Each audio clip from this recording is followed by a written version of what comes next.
The views and opinions expressed on any program are those of the producers and/or the persons appearing on the program, and do not necessarily reflect the views and opinions of FRC Media, Bristol Community College, or the City of Fall River.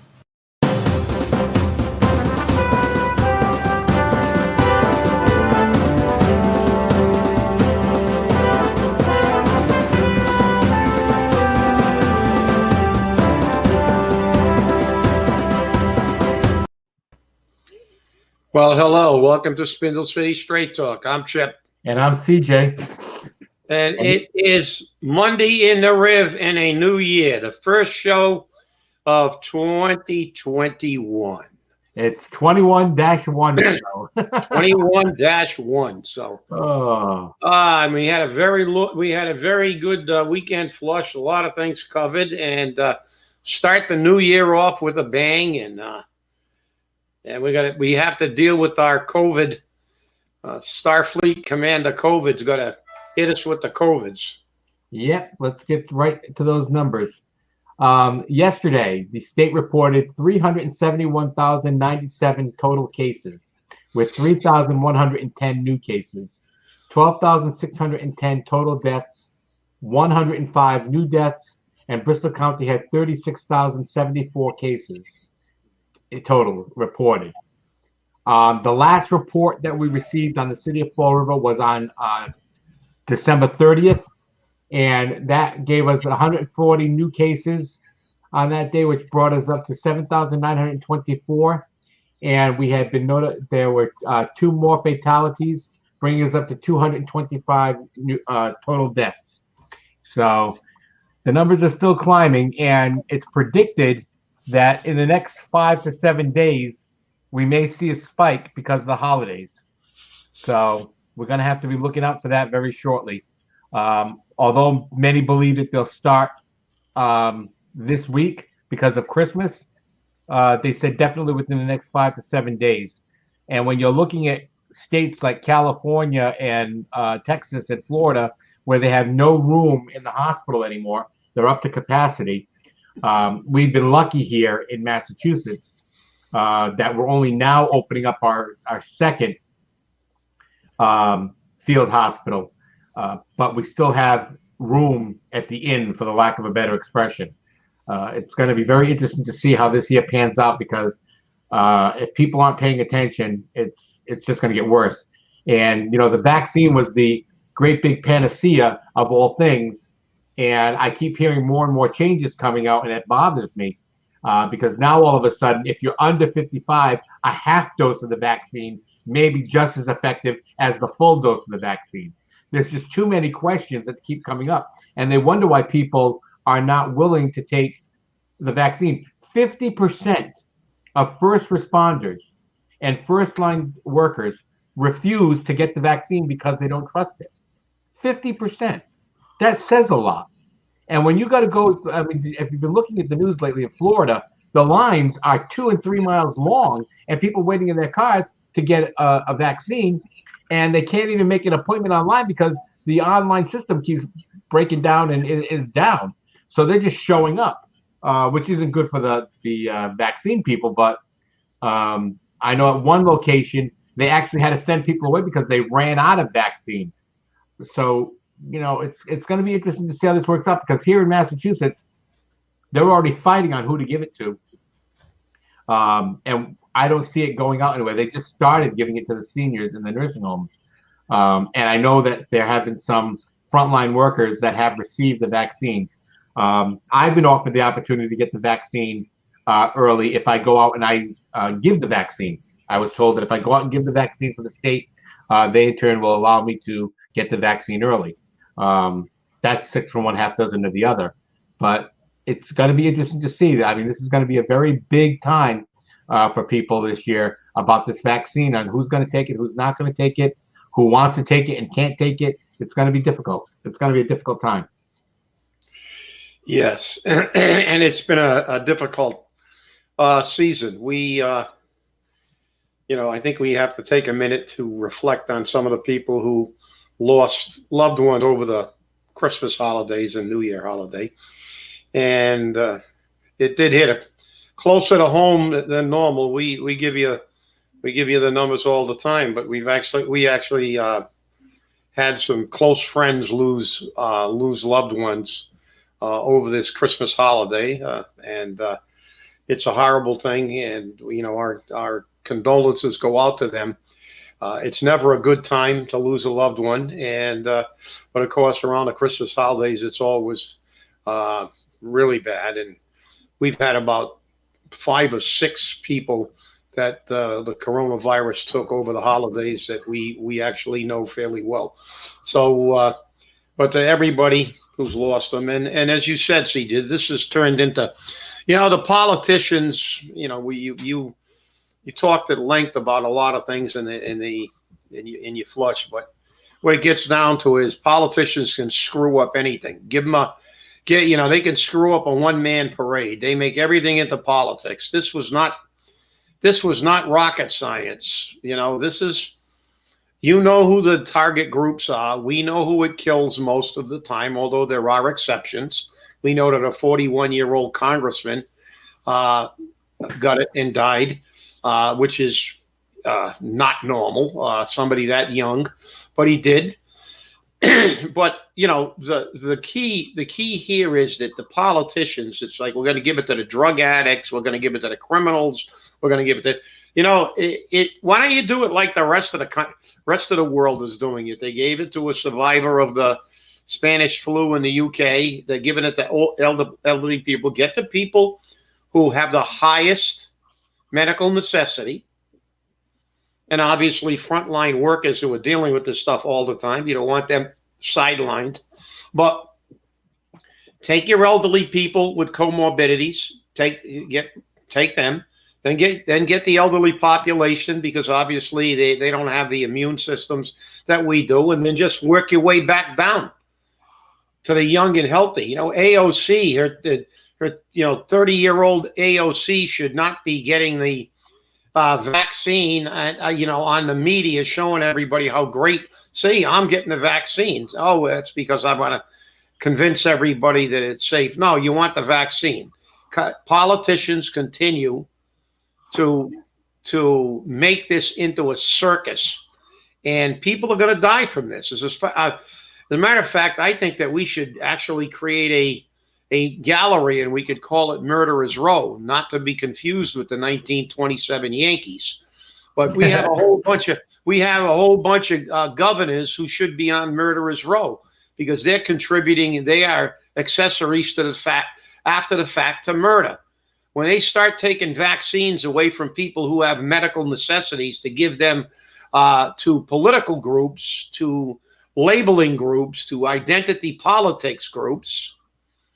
This is the problem with the country. We're out of control. Look what we've done now. They 26 words they want to outlaw, these lunatics. Mother, father, sister, brother. You can't have that. Then at the end of something they said not a man and a woman and a woman. It's like, they're out of control. I mean, this is just, we got a bunch of snowflakes that, they're going to die if they use the wrong pronoun, and the country is falling apart. This is like the Roman Empire rotten from within. This is absolute baloney. And, everybody's worried about labels instead of dealing with, that's one of the reasons we survived World War II. Those people all got through the damn Depression. There was nobody there warming them at the fire, and they shut off their heat, they shut off their electricity, they stayed out in the cold. They had to survive. It made them a much hardier breed. That's why they were our greatest generation. So, and they weren't going to melt from a pronoun, and it's just too bad that we're seeing this thing deteriorate. And they turn around and blame the people. It's like, look, now we have mainstream media accusing people of sedition, treason, because they want to question an election or question a government. Isn't that what King George accused the people who started our country of? Weren't they accused of sedition? Yeah, that's right. And I brought that up at the weekend flush. That's right. That's right. That's why I bring it up again. Because, and doesn't our Declaration of Independence, somewhere in that document that they probably want to cancel, doesn't somewhere in that document, doesn't it say that when a government ceases to work for the people, that we have to change that government? Yes, it does. That's not sedition. That's following the tenets of this country. This country was created by seditionists, because if Britain had won the war, Benedict Arnold would have got the Legion of Merit, would have got knighted, and George Washington and all the people who created this nation that's supposed to be a nation of freedoms, they would have all been hung as traitors, because that's what happens. You know, the winners make the rules. But this is nuts, people. This is sedition. Well, so that means that the Democrats are going to attempt to what? To bring the military in to crush the opposition like they do in totalitarian countries, and they're going to use it under the guise of this is sedition. Well, guess what, people? What is this? What's the name of this place? The United States of America. The United States. We're united. We're an affiliation of states, and states' rights are protected. This country was fashioned to be a union of states. And if some of those states feel the government is no longer working for them, they have every right under our Constitution and Declaration of Independence to try to change the government so it works for them. So that's, this is the way to start the new year, with this BS, with all these people throwing, this is just like King George. You're seditionists, you're terrorists, you're everything, because you question their view. Well, we always question people's view, and we get hammered for it a lot, but we don't care. So I know that you got berated and accused of conspiring. We're conspiring. We don't conspire to do anything. What we do is we try to keep people up abreast with what's going on every level, especially in the city. And I think you did a pretty good job in the weekend flush of encapsulating all of the crap that's going on here. And I know that this seems that this city administrator that he wanted to slide in here, he must really have some friends, because they're still chafing that they weren't able to slide him in. And you know something? It's not your fault, CJ. They can blame you all you want. We had city councilors that called those towns where he worked, confirmed that he was not the sharpest knife in a drawer, at least in their opinion. And then he withdrew his application. Nobody forced him. Nobody held a gun to his head. If he felt those allegations were false, he could have showed up in front of the council and defended himself and said why he deserved the job. But apparently, he didn't want to do that, because maybe some of those reports were true. But apparently, this is what we want to do. We slide him in.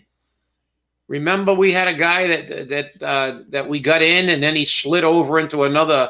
Now he's disappeared into the fabric of the city government. He's got a job somewhere, minimum housing or somewhere, and they just disappear. And then they stay employed for the rest of their life. So somebody was trying to get this guy a job, and a pretty good paying job.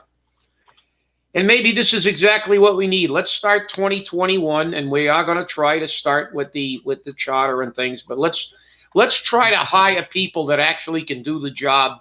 Let's not make this look like the Keystone Cops, or Hogan's Heroes. And that's what we get all the time, Hogan's Heroes. Remember Cranberry Coat? What was that? Cranberry Coat? Remember Cranberry Sport Coat down at City Hall? We hired him. He was supposed to be a great financial wizard, and he never had an answer, ever. Finally, we had to get rid of him. And this is what we get. Mall managers, ice house guards, all kinds of baloney. but none of them that can do the job. So, it's your tax dollars, people. If you want to let this go ahead, but we're going to call you out on it. The thing is that, we're still picking at this city administrator job, not because we thought it was important, but there's a city councilor out there who believes it's so important that she's going to keep talking about it. And oops, I said she, so I gave part of it away. And, having her put the blame on me is not where it belongs. This guy's job would have been to address the city council on a regular basis. And he couldn't address the city council on what they found through their own research, not through my research, not through anything I provided, but through their own research. And he didn't want to address them to do that. He felt it was too difficult to do. As a matter of fact, I believe he said something along that line in his email to the mayor that said that. So with that being said, why is it all of a sudden my fault? I love the fact that I'm so powerful that I can change the face of Fall River government. It feels really nice to be the king. It really does. It feels nice to be the king. Great powerful laws. Yeah, these politicians are giving me way too much credit. Way too much credit. Not that I don't like it, but yeah, well, but let's get back on record. If you've got 7 years of our shows or 8 years of our shows now, you can go back. Let me go on record as reminding everybody I've never been in favor of a city administrator, ever, no matter who it was. And we did have some good ones. But the problem is, this is the reason that we are, CJ and I are for the Worcester form of government. If we have a city administrator, it shouldn't be a city administrator, it should be a city manager. And we should have a ceremonial mayor that gets about $20,000 a year, because that's what they end up being, ribbon cutters. We've got so much help for the mayor that the mayor doesn't have to do his job. And I always hearken back to reminding everybody that how did Carlton Viveris manage to run the city of Fall River when we had 20,000 more people in this city, that our departments were double and triple the size of what they are now, and he didn't have a city administrator. He had a GED, and he managed to run the city because department heads are getting 6 figures to run their departments. There's no reason to have a CFO and a city administrator and everything else. Because if the department heads run their departments, that should be enough. But this was created a long time ago, and now the mayors want staffs. They want a cabinet. They're like, I remember Sutter saying, "Oh, my staff isn't big enough." So what they fundamentally want to do is be political mayors. Walk out, cut ribbons, do the feel-good stuff, and then have people run the city. City administrators, CFOs, and, well, why do we need that? Chief financial officer? What is the city? Let's think about this. What is the city of Fall River? Do we sell anything? No. Do we provide anything? Yeah. And who provides it? The departments. And don't we have department heads that have to put a budget? So all you have to do to run this city is take all the departments, add up their budgets, ensure that they're accurate. What do we need a CFO for? I mean, this is simple math. Addition, subtraction. We don't even do multiplication and division. Just simple addition and subtraction. Money in, money out. This is what's in the budget. I mean, we did it for hundreds of years before we had a CFO and a city administrator. And the reality is the city was larger. When I got on the fire department, it was a 300-man department. 300-man department. The police department was a 300-man department. The city had nearly 100,000 people, not 88 or 87 or 86. We had all this. DPW was 5 times the size it is now. We did our own snow plowing. We did our own trash pickup. We did everything. And we had lower taxes. And we had a mayor with a GED who managed to run the city. This is government at its best. wasting money, creating 16 jobs to screw a light bulb in. You need 16 people to screw a light bulb in. So every time we have a problem, we need more help. CFO can't run a city, get us a city administrator. City administrator can't do the job, get us a CFO. They got a CFO in a school department. Why? Why? They got a treasurer in a school department and one in the city. Why? You know, people, we're going to try to start bringing this city under control. We need to change that charter. We need to get rid of it. We need to get rid of the CPA because that money has been used for no good except political gain by political hacks. It was not done. It was not used for what it was intended to do when they sold us that bill of goods. Community preservation. It's political preservation. It should be the PPA, the Political Preservation Act. And so it's up to you. We've got a new year. Hopefully we will turn the corner. Let's see if we can get these vaccines out. Let's see if we can survive. But let's make 21 the year that we take back our government and stop these idiots. Just look at what they do to you. Everybody's scrounging for your $600 and your $1,200 or your $2,000, while they give Pakistan millions. They give the Philippines millions. And look at our own great state legislature. Do you know they gave themselves a 6.5% raise? They boot your butt out of work. They close the restaurants, destroy the economy of the state, and they give themselves a 6.5% raise. And not only did they give themselves a 6.5% raise, they're increasing all their other stipends, their office expense fees and everything else, so they can hire all their friends to work. So if this is what you want in Boston, I don't know what the hell's going on in Massachusetts. I used to think they had a brain, but, New York and California are losing people by the thousands. They're moving out. They're sick of high taxes, and they're sick of government abusing them. And they never stop giving themselves pay raises, though. You think that in the middle of a pandemic when, basically the economy is shut down, they could forego a pay raise? Not a 1% or a 2%, 6.5%. Call them up. Tell them how happy you are that they got a nice big fat pay raise. Because I'm not. Well, it's interesting because God forbid they miss a dime. And remember, this is after a huge pay raise that they gave themselves not that long ago. No. Which was, by the way, vetoed by the governor. And the Democrats made sure that they overrode that veto because they wanted that pay raise. And that's a sad state of affairs when you've been told no, and you say, no, the hell with you, I'm going to get what I want. And it always works out that way. And it's sad. I mean, how soon they forget about the Halloween massacre. And, maybe it's time that they be brought to light and remember these things because they're not paying attention to the people. They also forgot that we voted to reduce the sales tax. And what did they tell us? Nah, we don't care what you want. You're only the people that we, by our Constitution, are supposed to be representing. You guys want us to reduce the taxes? No. And by the way, people, they got their 6.5% pay raise.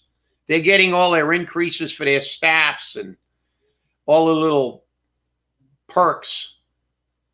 And they just gave you a 5 to 9 cent gas increase. So that's what you get. They get the pay raise, you get the tax increase. But they get the gravy, we get the beans. That's right. That we get we're not even getting the beans, I think. We're getting the scraps. Well, but we get the pay, they get the play. And they will do that as long as we let them do it. And remember, this is your state delegation who are doing this. Okay? And even if it's not the delegation themselves, it's the party they represent. because they don't represent the people. They obviously don't represent the people anymore. Now, with the new Speaker of the House coming in the State House, I wonder if there's going to be any change or if it's just going to become worse than it was before. We'll have to see.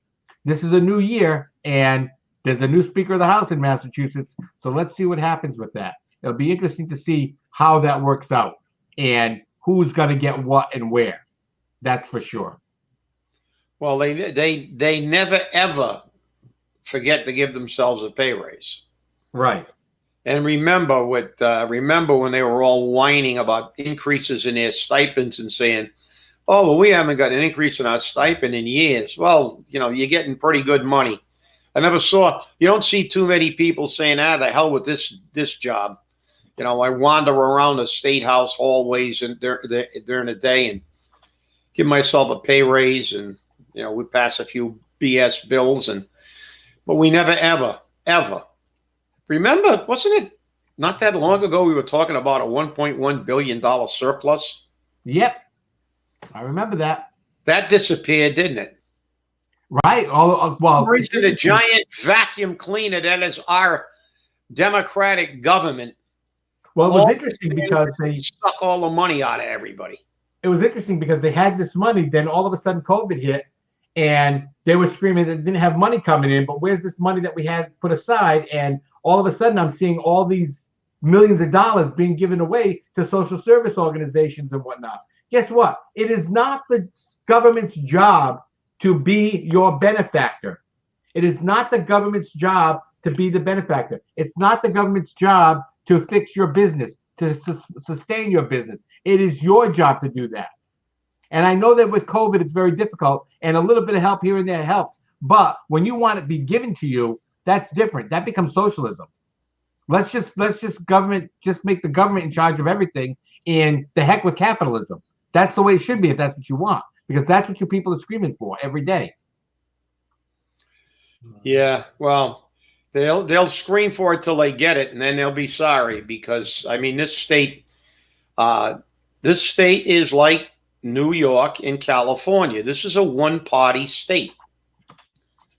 And it has been a one-party state forever. The House and the Senate have been controlled, a stranglehold on the Democratic Party, and that's the problem. And as I said, I'm an independent.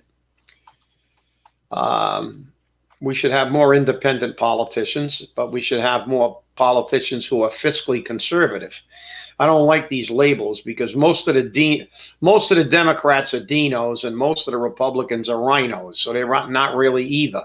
They're just labels they stick on. But the fact is the Democratic Party controls this state, has for eons. Nobody can ever remember when they had a large representation of any other party in our houses. And this is what you get. You get this kind of, these states are all in a hole. You look at all these blue states, they don't know how to do anything except throw money at a problem.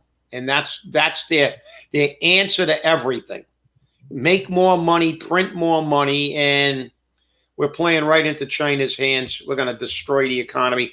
This money is not going to be worth the paper it's written on. We keep cutting more checks. Their thing is now, I think that the new administration is saying, "Oh, we're going to start giving out stimulus checks as soon as we get in again. We're going to give more." And they had one that wanted to give one on a monthly basis. They wanted to give everybody a guaranteed income every month. So it's like, but where's the money going to come from? Where's the backing? We don't have a gold standard. It's not worth the paper it's printed. Exactly. Well, we're out of time here. That show went by first. The first show of the year went by very fast. And I really appreciate you watching us this year. Continue your viewership. We appreciate it. And remember, always stay safe, stay angry, and hold your politicians accountable. Make them answer to you like they're supposed to. Remember, wear a mask. Have a great day.